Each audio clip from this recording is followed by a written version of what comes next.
पण उद्या आज सुद्धा तुमच्याकडे तुम्हाला सगळ्यांना मी माफी मागून सांगतो, आज सुद्धा तुमच्याकडे येणार होते विस्तार अधिकारी आहे का माझं मित्र आहे का, परंतु शिक्षणाधिकाऱ्यांचं जे उद्याची मिटिंग होती आणि आज घेतल्यामुळं सगळे केंद्र प्रमुख आणि विस्तार अधिकारी त्या मिटिंगला जायची वेळ आहे. तसं आम्ही सकाळी पाटील सरांना कल्पना दिली होती का पाटील सर आजच्या दिवस थांबा, आम्ही वाटतं उद्या तिथं 10लाच येतो.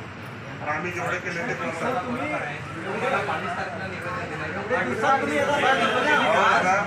तारखेपासून मी शांत बसलेला. मी तुम्हाला सांगितलं मी शिक्षणाधिकारी वाटलं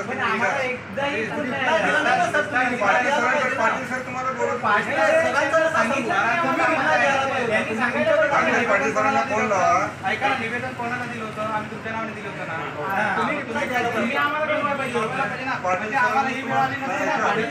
सरपंच तुम्हाला पाटील सर बोलले, मी त्यांना बोललो नाही. सरपंच चर्चा आहे दिले ना, तसं तुम्ही आम्हाला कळवा पाहिजे होतं. निवेदन तुमच्याकडे दिलं का नाही आम्ही?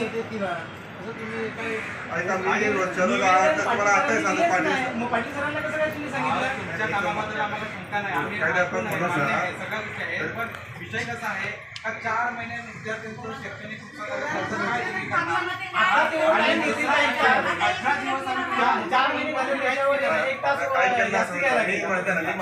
सगळे हालचाल करतो नाही. तुम्हाला जर या आठवड्यात आदेश नाही आले ना म्हटल्यासून परत मला हे भांडायला मी सगळे प्रोसेस का चालू आहे. फक्त कसं आहे अजूनपर्यंत आम्ही शिक्षणाची